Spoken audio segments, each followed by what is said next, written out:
Lavochkin La-250 Anakonda was one of the most ambitious Soviet aircraft projects of the 1950s, developed as a prototype heavy fighter and interceptor to counter the threat of American strategic bombers.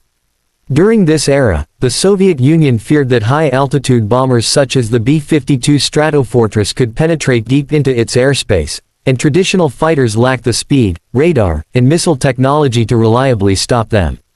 The La-250 was designed to be a massive, missile-armed interceptor with long-range capabilities, advanced radar, and enough power to climb quickly and strike bombers before they could release their nuclear payloads.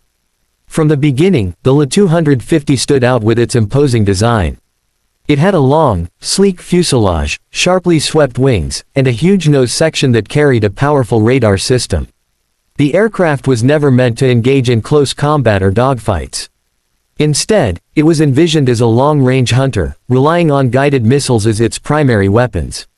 Its planned armament consisted of large, radar-guided air-to-air missiles that could engage targets from significant distances, reflecting the growing belief that future air warfare would be dominated by missile technology rather than guns. On paper, the Anakonda promised extraordinary performance, but in practice it faced enormous challenges. The engines were underpowered and unreliable, preventing the aircraft from reaching the speeds and altitudes required for its mission. The advanced radar and missile systems, while innovative, were not fully developed and often failed during tests. Handling was another major issue, with the prototype proving unstable and difficult to control, especially at high speeds. These technical shortcomings meant that the La-250 never lived up to its ambitious design goals, and test flights highlighted more problems than successes. By the late 1950s, it became clear that the Anakonda would not be a practical operational aircraft.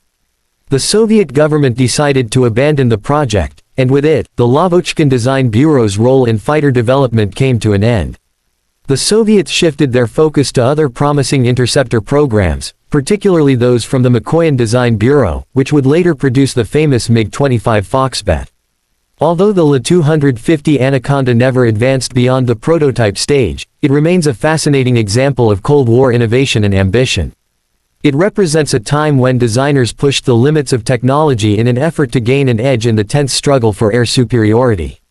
While it ultimately failed, the Anakonda's daring design and vision ensure it is remembered as one of the most intriguing experimental fighters in aviation history.